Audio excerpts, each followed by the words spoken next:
So this is a very, very more timely than it might have been when you made it, right? When you're or when this was being produced, right? Can you talk about what it's been for that to have this year, for this movie come out in this year? Yeah, thank you, and thank you everyone for being here tonight and watching the film. When we started to talk with Viesturs about the film and about the idea of making a film about the events that happened in Latvia in 1991 with the nonviolent people's resistance movement, we had the idea to make the film for the anniversary of the 30-year anniversary of the 1991 events in Latvia. And because no film and fiction had been made about these events, there had been documentaries about that. Then when the war in Ukraine broke,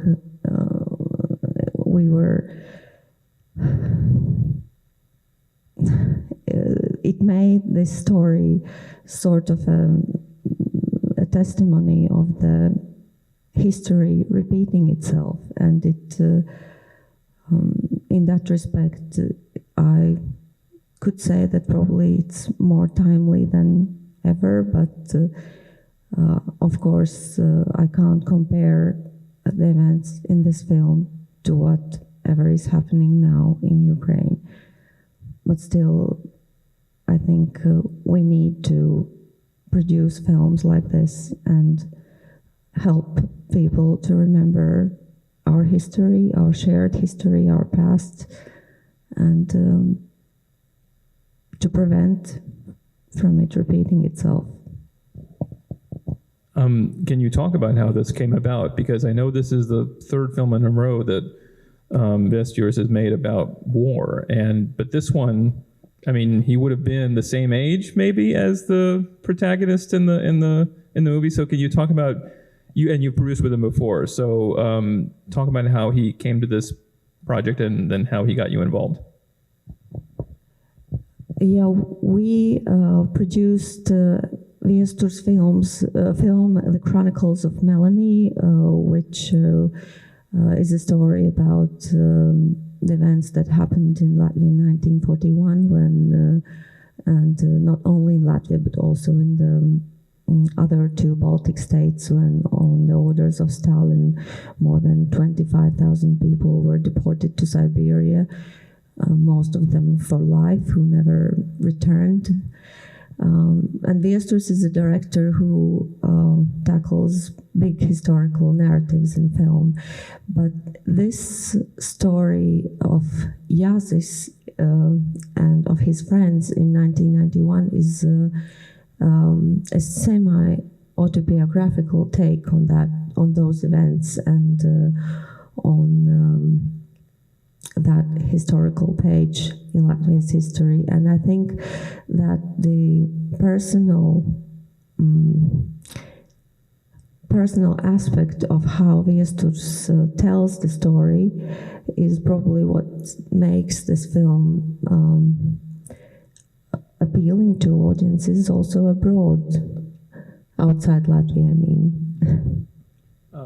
So when he puts together a project like this, when do you come in? I mean, has he maybe been writing for a long time, or does he tell you about it before he starts writing it? So with this project, it was the idea about making the film came from us, from the producers, and we addressed Viesturs with this idea, and he agreed to make the story a personal story of those events and to focus on his experience during that time. But with the previous film, it was a film that was based on a literary piece on the author of Melanie Ivanova, who wrote diaries about her experience in Siberia. And for this film, Viesturs worked with two co-script writers, Estonian co-script writers, Andris Feldmanis and Livia Ullmann. But they are, and what made it very special and interesting to work with them, because they come from a younger generation and they had no experience of these events, and they were able to review and to look at those events from a different perspective than Viesturs. And I think it was very beneficial for the story. Yeah, if you pay attention to all the international movies every year, those two screenwriters, they wrote this great movie from last year called Compartment Number 6. That's just wonderful, and so I'm not surprised that they're involved, because they bring some of that, the way they wrote about that relationship in that movie. There's something about the kind of prickly young person, like emotions and things. So they might have brought more of that to, and then Viesturs brought the kind of the historical aspect. Yeah, exactly. Viesturs wrote the first two drafts of the script, and then we invited the other two scriptwriters to join, and to because I think it's also very hard to make a film about the events which so many people in Latvia still remember and have been part of. I've been part of those events as well. I was 15 at that time, so I remember my father participating in the barricades. He is a doctor, and he participated at the barricades by serving as a doctor, and he was in one of the churches taking care of the wounded people.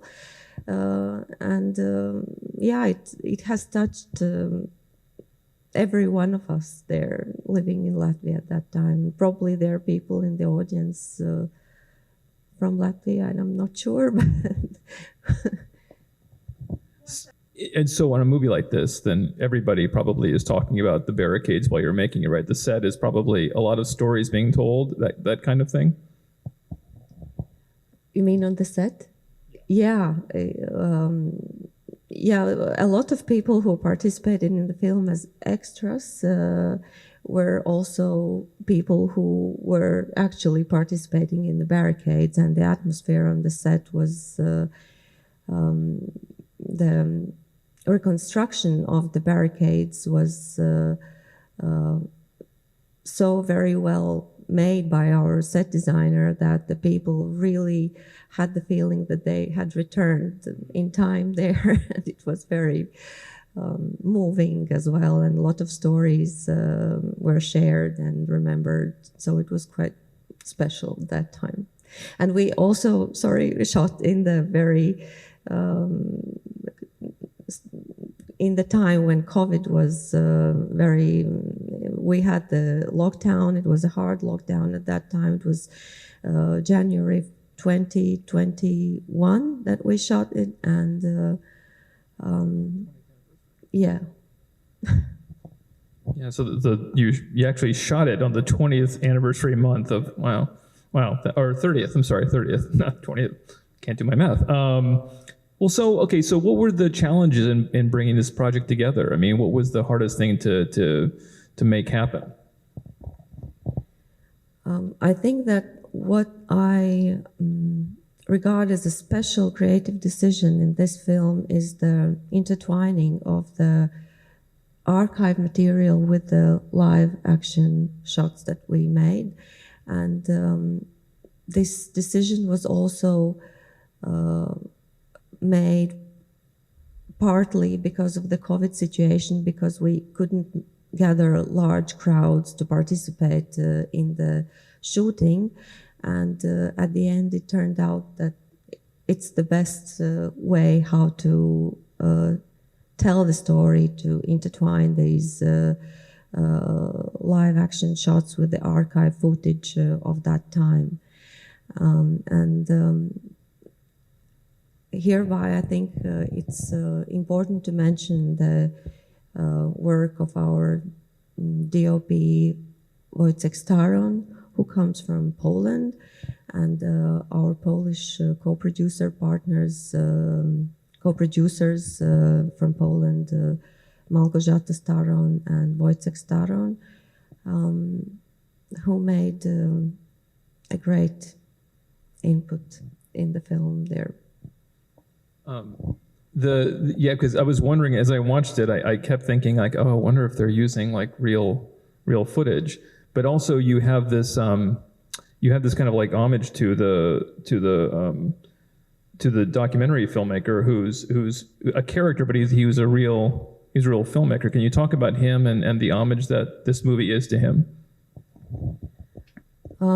You're saying about Juris Płotnieks, who is the documentary filmmaker from that time and who died in mysterious circumstances. He drowned, and yes, it's partly also an homage to him. His character is played by Estonian actor Juhan Ulfsak, and it was Viestur's choice to bring an actor from abroad to play this character because I think that he thought that the character, the personality of Juris Płotnieks has become so great, so grand, and so mythical in Latvia that it would be hard for any actor to play the role of him in the film.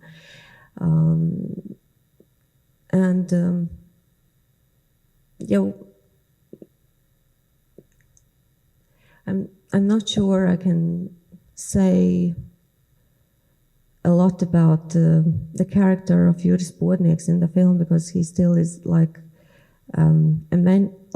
it's like a mentor to these young people who are aspiring filmmakers. And in real life, Viesturs, the director, has actually never met Juris Płotnieks, but his personality and his grandeur and his filmmaking inspired him greatly. So he decided to meet with him in the film. And also the movie it's very moving how it's dedicated to everybody because I was looking up and yeah, all sorts of people have lost their lives trying to record events in Latvia at that time. Was that a decision made to have that dedication? Was that a late decision made or was that always going to be the case? Yeah, this decision came very late in the editing process and during the war. And when the Lithuanian film director died.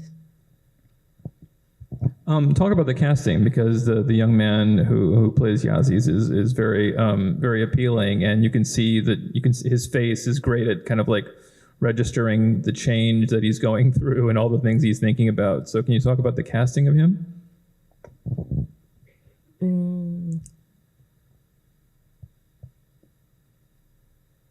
I think he was probably always the first choice for this role, and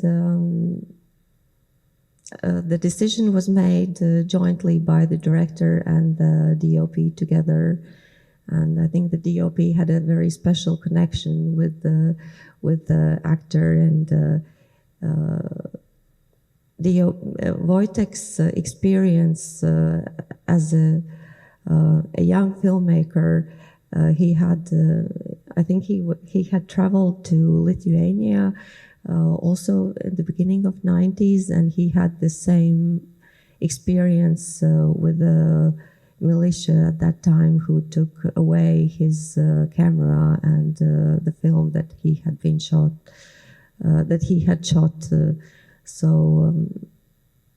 yeah, I think that it's not only Viestur's semi-autobiographical, but also Wojtek's story. There is Wojtek's story in the film as well.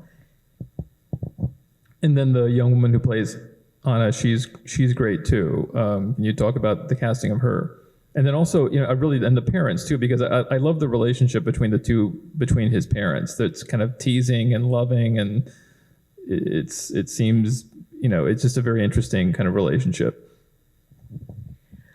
The mother of Yazis is a very well-known Latvian actress, Baiba Broka, a theater actress, and the father is being played by Alexis Kazinavičius, who is a Lithuanian actor, and was brought to the film by our Lithuanian co-producers.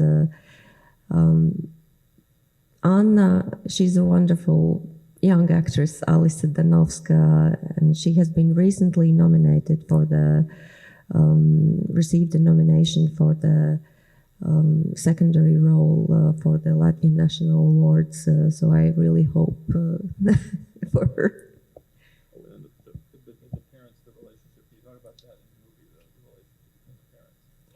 Yeah, the relationship between the parents, I think it was something that was quite common in probably in the mixed marriages at that time between people of Latvian descent and of Russian descent who really had to probably decide at that time whether they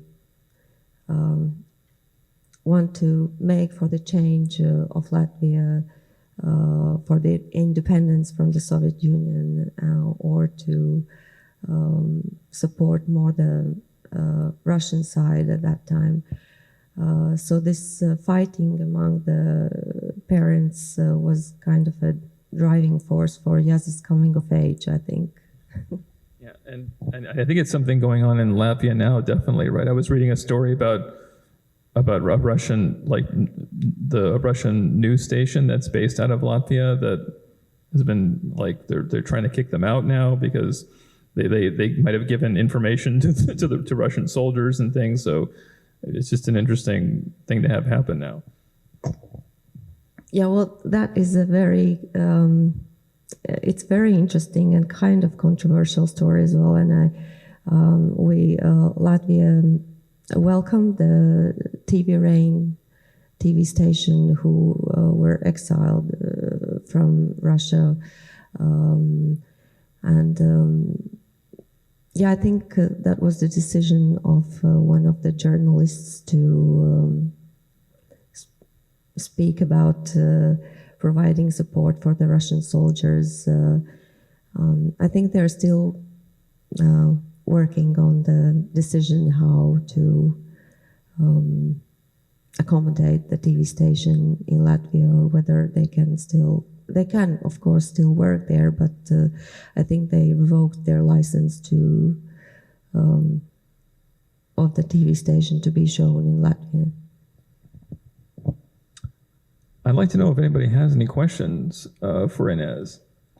Way in the back, and I'll repeat the questions.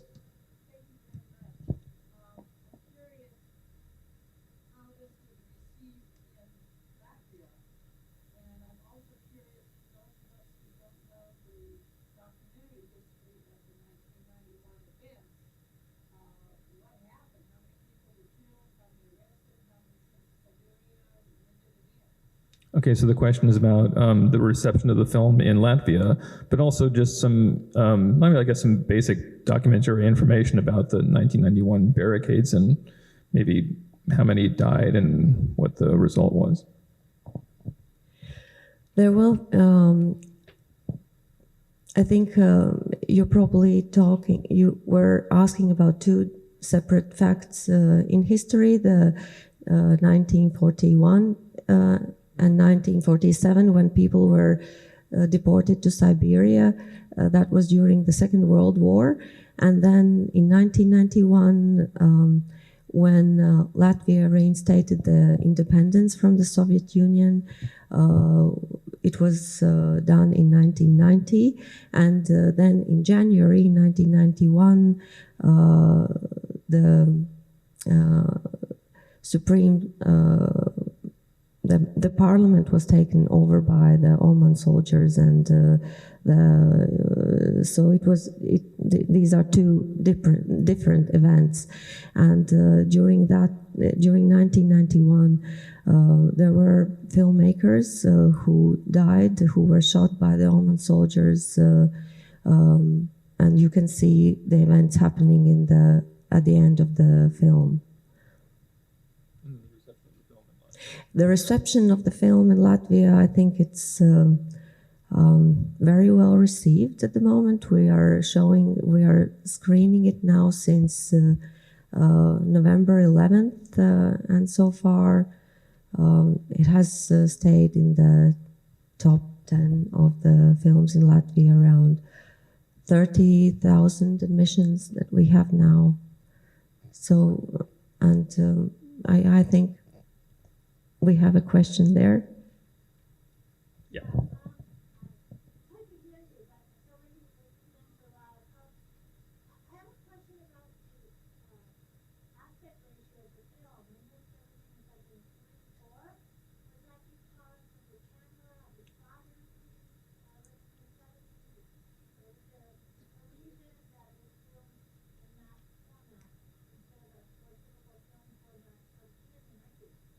So the question is about the aspect ratio, though, kind of the box-like aspect ratio of the film, and why it was shot that way.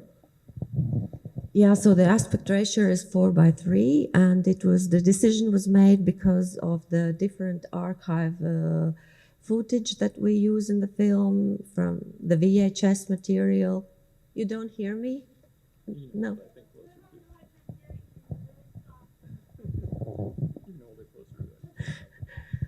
So the decision was made because of the different archive footage that is used in the film, the VHS material, the 8mm, and the Betacam. And because the director and the DOP thought that people, when they remember events of that time, and when they remember the video and the visual and the images of that time, it helps them to remember more, brings them back to those events while looking at the picture in this aspect ratio, if I can make myself clear. Oh, there's somebody in the back corner.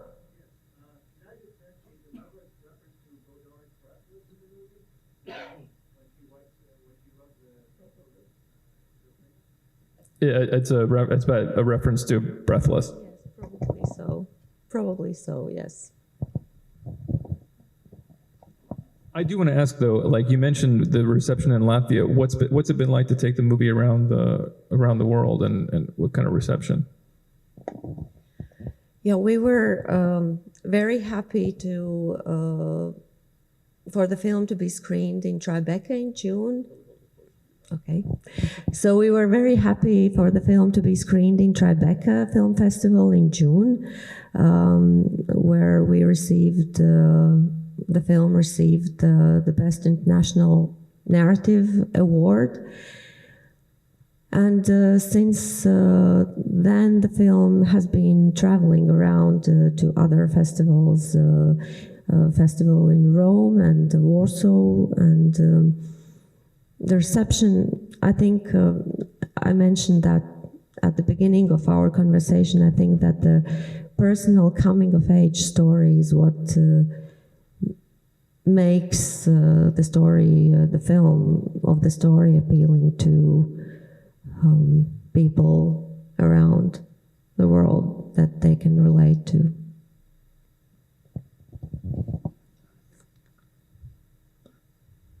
The music, I do want to bring up the music, because I know that when I was watching it, I kept thinking that probably for Latvians, they really would love a soundtrack to this. It's probably their everything they grew up listening to, that kind of thing. Can you talk about the choice of music in the movie?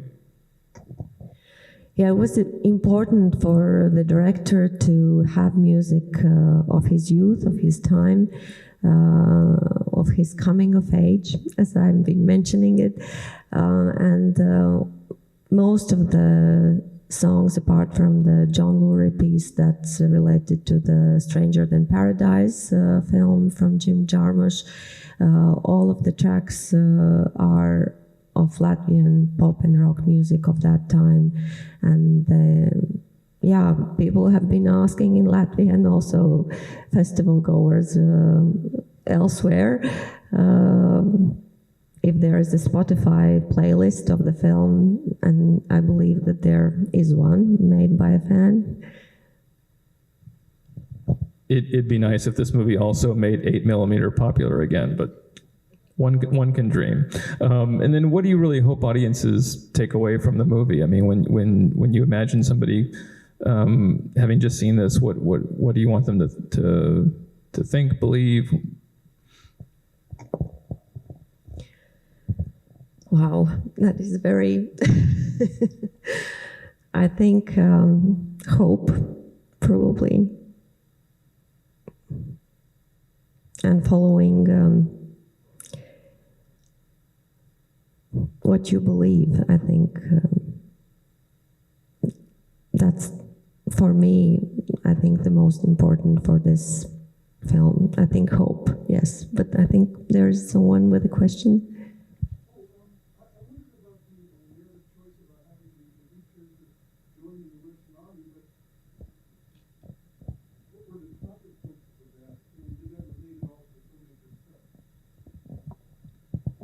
It's about his choice to join at one point. I'm going to join the Russian army, and what were the consequences of that? And did that actually reflect, Viestor's own experience?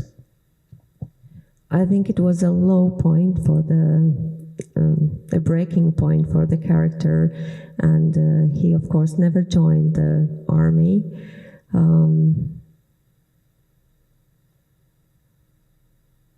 Yeah, I'm not sure how to answer that. Would there have been a consequence for him to join, but not? No, not at that time anymore, because the